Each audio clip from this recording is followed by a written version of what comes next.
नमस्कार, आर्या न्यूज देख रहे हैं आप और मैं आपके साथ अलका सिंह। बुलेटिन में आपका बहुत बहुत स्वागत है। रेलवे स्टेशनों के पुनर्विकास के शिलान्यास कार्यक्रम के दौरान अपने संबोधन में एमपी के सीएम शिवराज सिंह चौहान ने कहा कि वो पीएम मोदी का आभार व्यक्त करना चाहते हैं।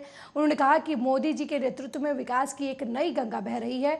मैं मध्य प्रदेश के सभी भाई बहनों को रेलवे स्टेशन के कायाकल्प के लिए हृदय से बधाई देता हूँ।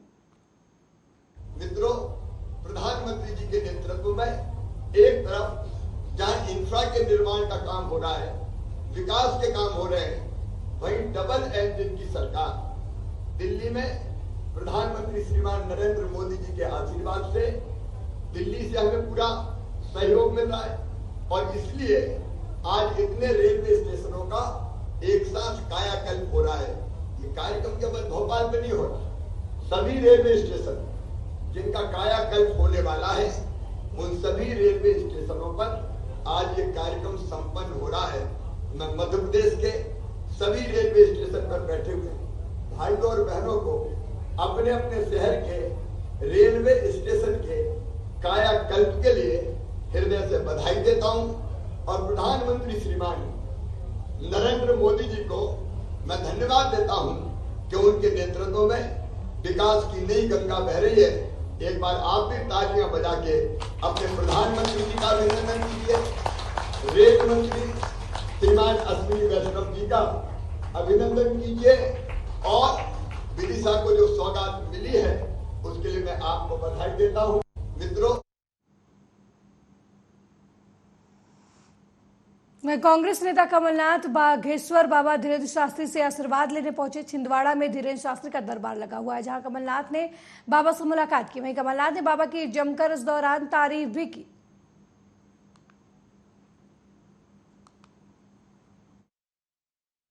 महाराज जी, आप एक ऐसे जिले में आए हैं जो मध्य प्रदेश का सबसे बड़ा जिला है। आप ऐसे जिले में आए हैं जिसकी अपनी पहचान है। सही बात है। 40 साल पहले का छिंदवाड़ा, आज का छिंदवाड़ा, आप मेरे गवाह हैं। जो बुजुर्ग हैं ये सब मेरे गवाह हैं। हमने सबको मैं कहता हूं एक बात महाराज जी, संसद में बहुत सारे सांसद चुन के जाते हैं। मैं उनसे कहता हूं कि आप वोट से चुनकर आए हैं, आप वोट के कारण यहां बैठे हैं। मैं तो इनके प्यार और विश्वास के कारण यहां बैठा हूं।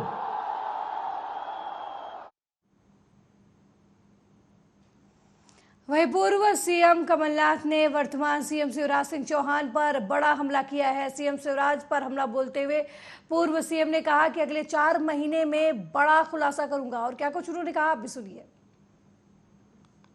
हमारी जो यात्रा निकली थी, मैंने उनसे बात सुनी कि जगह जगह उन्होंने क्या बात सुनी जो अखबारों में, मीडिया में नहीं आती है।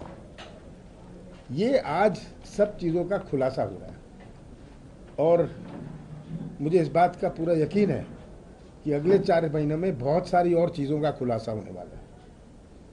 शिवराज सिंह जी दित्ता प्रलोभन दे दें, दित्ता नाटक कर लें, दित्ता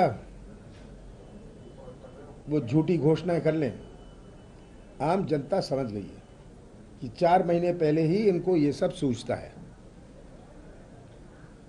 तो ये चुनाव जनता ने तय किया है कि मध्य प्रदेश के भविष्य का चुनाव है। ये किसी केवल उम्मीदवार या केवल पार्टी का नहीं है, मध्य प्रदेश के भविष्य का है। और यही हमारा संदेश है मध्य प्रदेश के हर मतदाताओं को कि मध्य प्रदेश के भविष्य को सुरक्षित रखें, तभी हमारे प्रदेश में जो बीती हुई चीज़ें हुई हैं इससे हम कुछ राहत पा पाएंगे। देखिए, जो भी लोग काम कर रहे हैं जनता को दिख जाएंगे, जनता देखेगी इसका क्या लाभ है। अंत में फैसला तो जनता के हाथ में। अगर हम विरोध कर रहे हैं, कोई ना कोई कारण होगा। और उन्होंने क्या कहा मैं नहीं जानता, पर मुझे जो बात कहनी है मध्य प्रदेश के संदर्भ में कहनी है।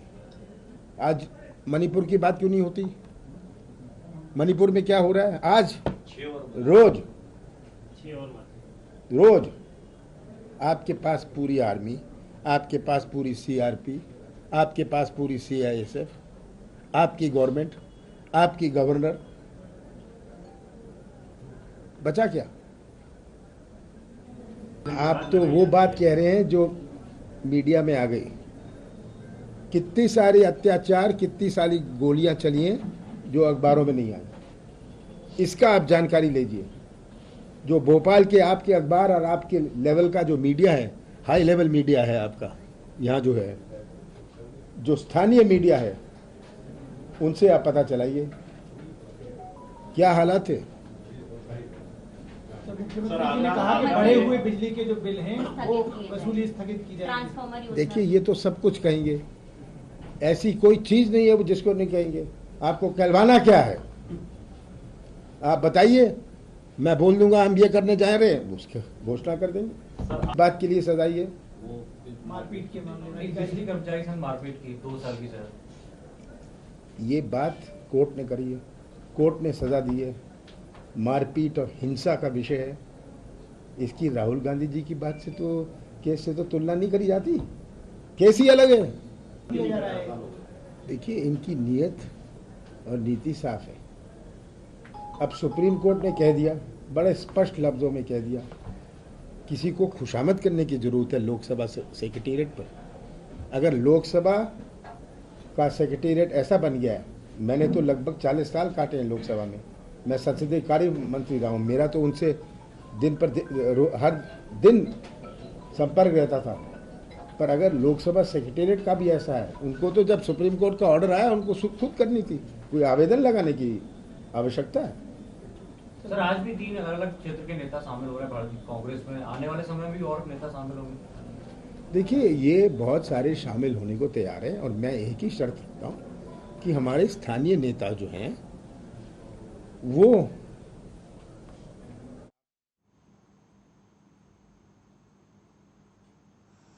विधानसभा चुनाव के लिए बीजेपी दृष्टि पत्र जारी करेगी। इसको लेकर सुझाव पेटियां रखी जा रही हैं, जिस पर कमलनाथ ने निशाना साधा है। कमलनाथ ने ट्वीट किया है और सुझाव पेटियों में लोग अपने सवाल दागे। बीजेपी से पूछे कि उन्होंने सौदेबाजी करके सरकार क्यों गिराई, जिस पर सियासत भी अब शुरू हो गई है। कमलनाथ के ट्वीट पर मंत्री विश्वास सारंग ने पलटवार किया है। विश्वास सारंग ने कहा कि बीजेपी हर समय जनता के विचार के हिसाब से कार्यक्रमों का निर्धारण करती है, जिससे कांग्रेस के नेताओं के पेट में दर्द होता है। कमलनाथ प्राइवेट लिमिटेड पार्टी और उसी की तर्ज पर सरकार चलाने के आदी रहे हैं।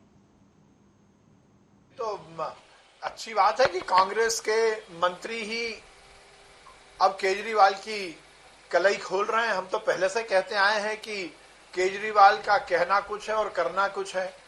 नाटक और नोटंकी करके झूठ और फरेब की राजनीति के माध्यम से अपने आप को चमकाने की कोशिश करना, ये केजरीवाल और आम आदमी पार्टी का हर समय से काम करने का तरीका रहा है। जिस पार्टी के 2-2, 3-3 मंत्री जेल में हो, जिनके मुख्यमंत्री पर करोड़ों रुपए अपने बंगले पर खर्च करने का आरोप हो, वो केवल झूठी पब्लिसिटी करके अपने आप को चमकाने की कोशिश करते हैं। पर ये अच्छी बात है कि हम बोलते थे तो कांग्रेस वाले भी इस पर विश्वास नहीं करते थे। अब कांग्रेस के कर्नाटक के मंत्री ने ही बोला है तो कलई खुली है। वहीं पूर्व मुख्यमंत्री दिग्विजय सिंह ने मध्य प्रदेश में बीजेपी के दिग्गज नेताओं पर कटाक्ष किया है। दिग्विजय सिंह का कहना है कि एक ओर देश जल रहा है, वहीं दूसरी ओर बीजेपी के नेता चुनाव की तैयारियों में हैं। दिग्विजय सिंह ने मणिपुर और हरियाणा की घटनाओं पर बीजेपी के आड़े हाथ लिया और कहा कि बीजेपी का काम नफरत की राजनीति फैलाना है। आज पूरे देश में महंगाई बढ़ रही है, क्या इसमें हिंदू प्रभावित नहीं हो रहे हैं? बेरोजगारी बढ़ रही है, क्या उसमें हिंदू प्रभावित नहीं हो रहे हैं? कि केवल महंगाई मुसलमानों की बढ़ रही है इसलिए उनको चिंता की जरूरत नहीं है। तो ये ध्यान भटकाने के लिए इनके केवल एक ही है, हिंदू मुसलमान करना, हिंदू ईसाई करना। ये मणिपुर में भी वही हो रहा है, नू में यही हो रहा है। और किसने शुरुआत की, किसने शुरुआत नहीं की, ये मैं नहीं जानता।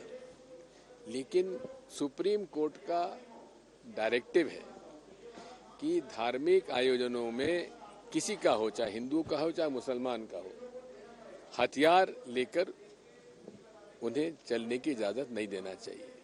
यहाँ AK-47 साथ लेके गए, तलवारें लेके गए। किसने शुरुआत की, किसने शुरुआत नहीं की, तो जांच का विषय है।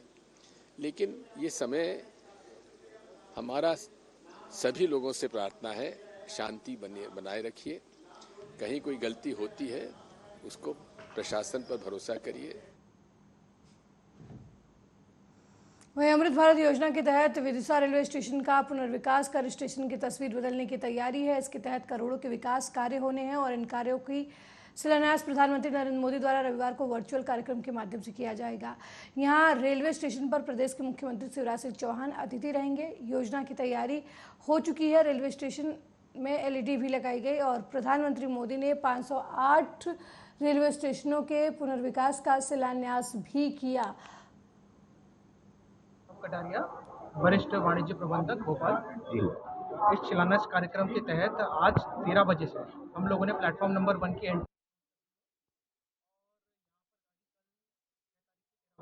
देखिए, कल सुबह लगभग 9:30 बजे से यहाँ कार्यक्रम की शुरुआत होगी। उसके बाद माननीय मुख्यमंत्री जी का भी आगमन होगा और 11 बजे से माननीय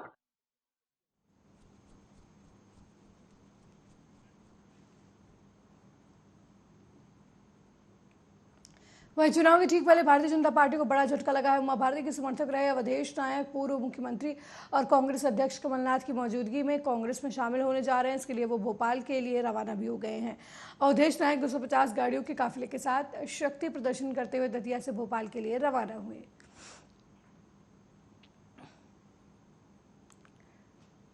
वहीं बैतूल में सीएम राइज स्कूल के एक शिक्षक ने जहर खा लिया। पीड़ित शिक्षक का आरोप है कि AC की तरफ से सीएम हेल्पलाइन नंबर पर शिकायत को लेकर AC मैडम वापस लेने के लिए मानसिक दबाव बना रही हैं। मिली जानकारी के मुताबिक पीड़ित शिक्षक ने बोर्ड परीक्षा में नकल की शिकायत सीएम हेल्पलाइन नंबर पर की थी। इसी शिकायत को वापस लेने का दबाव AC की तरफ से बनाया जा रहा था, जिससे परेशान होकर शिक्षक ने जहर खा लिया। आपको बता दें कि शिक्षक के ऊपर कार्रवाई करने की धमकी AC की तरफ से दी जा रही थी।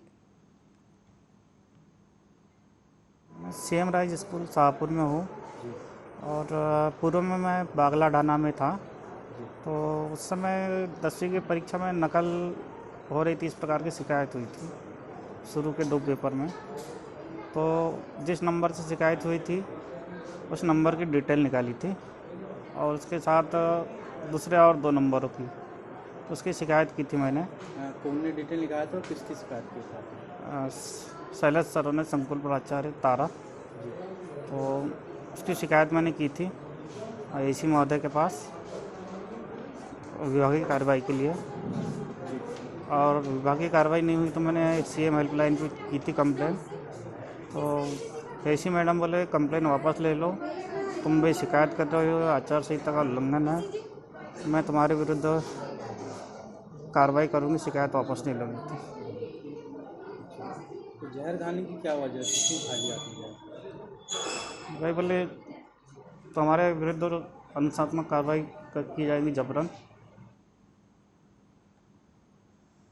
छिंदवाड़ा कलेक्टर मनोज पुष्प ने धर्म टेकरे स्थित वाटर फिल्टर प्लांट का औचक निरीक्षण किया और निरीक्षण के दौरान खुद पानी पीकर पानी की शुद्धता की जांच की। वहीं भारत देव पर स्थित वाटर फिल्टर प्लांट की लैब में पानी की शुद्धता का रासायनिक परीक्षण भी करवाया।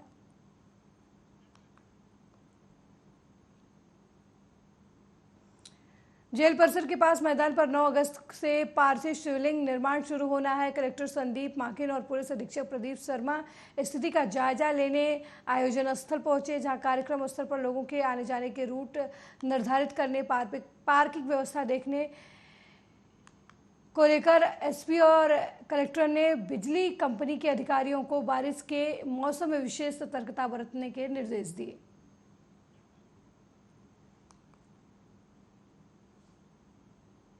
वहीं कोतवाली थाना क्षेत्र के हथियारबंद नकाब पुरुष बदमाशों ने अनाड़ी रेस्टोरेंट में तोड़फोड़ कर हवाई फायरिंग कर दहशत फैलाई। सोशल मीडिया पर वीडियो वायरल होने पर थाना क्षेत्र में घटनाओं को लेकर सुर्खियों में बना हुआ है।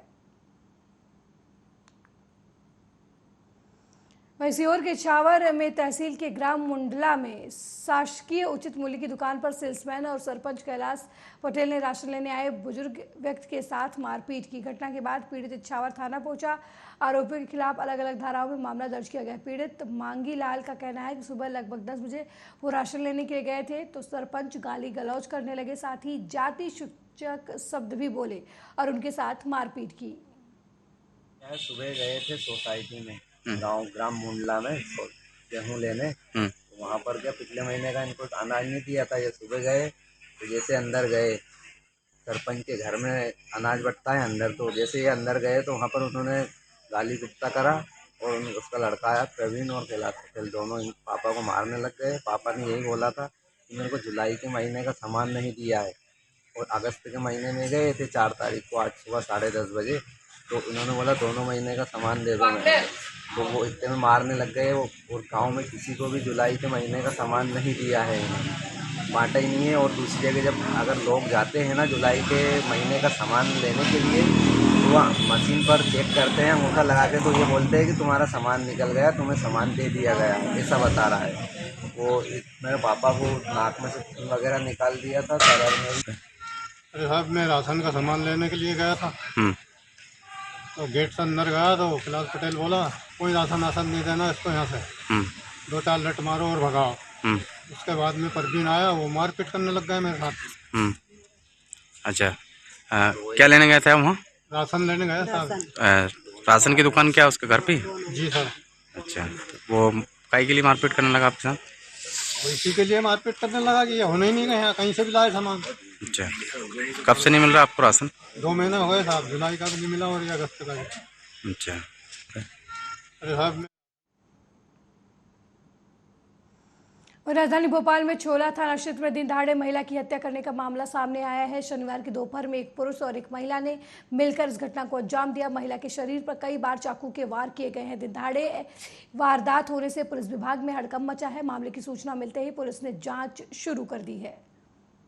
5/8/23 को थाने पर सूचना मिली कि लीलाधर कॉलोनी में शास्त्री जी की छोटे भाई की पत्नी प्रीति शर्मा, वाइफ ऑफ मनोज शर्मा का 2 अज्ञात व्यक्तियों द्वारा हत्या कर दी गई है।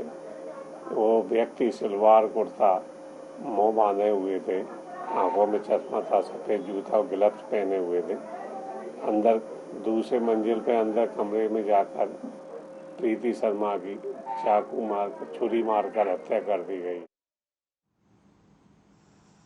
केंद्रीय सहकारिता मंत्री अमित शाह ने अजित पवार के बीजेपी के साथ आने पर कहा कि आपने आने में बहुत देर कर दी। गृह मंत्री अमित शाह ने कहा कि अजीत दादा उप मुख्यमंत्री बनने के बाद पहली बार आए हैं और मैं उनके साथ मंच पर पहली बार कार्यक्रम कर रहा हूं।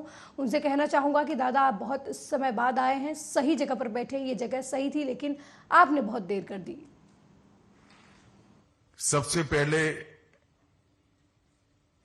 अजीत दादा उप मुख्यमंत्री बनने के बाद पहली बार आए हैं और मैं इनके साथ पहली बार मंच पर कार्यक्रम कर रहा हूं, तो मैं दादा को एक बात कहना चाहता हूं।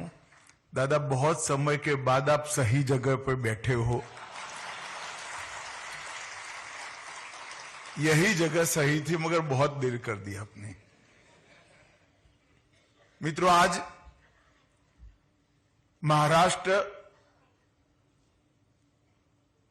सहकारिता का हमेशा देश भर की सहकारिता का कैपिटल रहा है।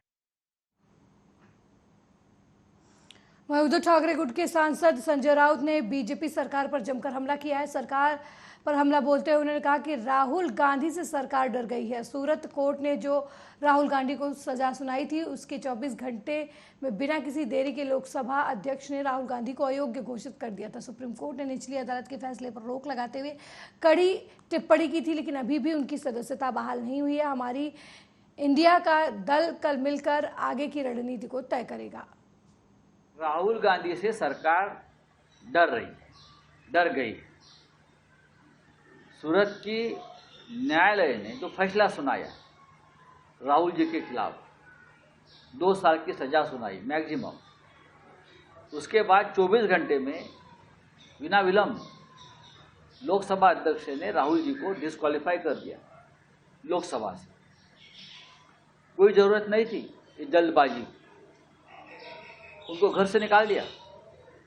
लेकिन अब सर्वोच्च न्यायालय सुप्रीम कोर्ट ने राहुल जी की वो जो पनिशमेंट है उनको स्टे दिया है और बहुत कड़ी टिप्पणी सूरत और गुजरात हाईकोर्ट पर की है। उनके पनिशमेंट को स्टे देने के बाद 3 दिन हो गए हैं, उसके बावजूद लोकसभा अध्यक्ष ने उनको री इंसिस्ट नहीं किया है और कहते हैं कि मुझे अभ्यास करना पड़ेगा। तो सूरत के न्यायालय के बाद, निर्णय के बाद आपने कौन सा अभ्यास किया था और आपको अभी अभ्यास करना पड़ रहा है? स्टडी कर रहे हो आप? कौन सी स्टडी? क्या पीएचडी कर रहे हो या डॉक्टरेट लेने जा रहे हो इस विषय पे? हम कल सुबह मिलेंगे सब हमारे दल इंडिया के, और आगे की रणनीति क्या होगी उस बारे में हम चर्चा। कुल्लू नेशनल पार्क में चीतों की मृत्यु पर केंद्रीय वन और जलवायु परिवहन मंत्री भूपेंद्र यादव का बयान सामने आया है। उन्होंने कहा कि हमारे वन अधिकारी और युवा पशु चिकित्सक पूरी तरीके से लगे हुए हैं। चीतों के स्थानांतरण का पहला साल था। यहाँ की मौसम स्थिति और चीतों पर पड़ने वाले इनके प्रभाव की पहचान के लिए काम किया जा रहा है। हम नामीबिया और दक्षिण अफ्रीका के विशेषज्ञों के साथ अपने विचार साझा करते हैं। ये एक लंबी परियोजना थी जिसमें हर साल चीतों को लाया जाएगा। हम मुद्दे की संवेदनशीलता को समझते हैं। हमारे ग्वालियर संभाग के पत्रकार मित्रों से भी आग्रह करना चाहता हूं कि हमारे जो भी फॉरेस्ट ऑफिसर हैं, यंग वेटेरियन हैं, वो लोग बहुत मेहनत के साथ लगे हुए हैं। ये पहला साल है जब चीतों का ट्रांसलोकेशन हुआ है। यहाँ की वेदर कंडीशन से होने वाले अन्य प्रभाव, उन सब चीजों पे कार्य लगातार चल रहा है और हर चीते की हमारी जिम्मेदारी होती है। हमारे जो नामीबिया के और साउथ अफ्रीका के जो एक्सपर्ट्स हैं उनके साथ भी हमारी राय शेयर होती है। मैं बड़े विश्वास के साथ कह रहा हूं और मैं ये कूनो की हमारे आसपास के जो भी हमारे बंधु हैं उन सब की भावना के आधार पर कह रहा हूं, इस प्रोजेक्ट में हम पूरी गंभीरता के साथ लगे हुए हैं। हर चीते के लिए हम पूरी चिंता कर रहे हैं और हम चाहेंगे ये प्रोजेक्ट पूरी तरीके से सफल हो। ये एक लंबा प्रोजेक्ट था जिसमें हर वर्ष चीते आने हैं। इसकी जो संवेदनशीलता उसको हम स्वीकार करते हैं।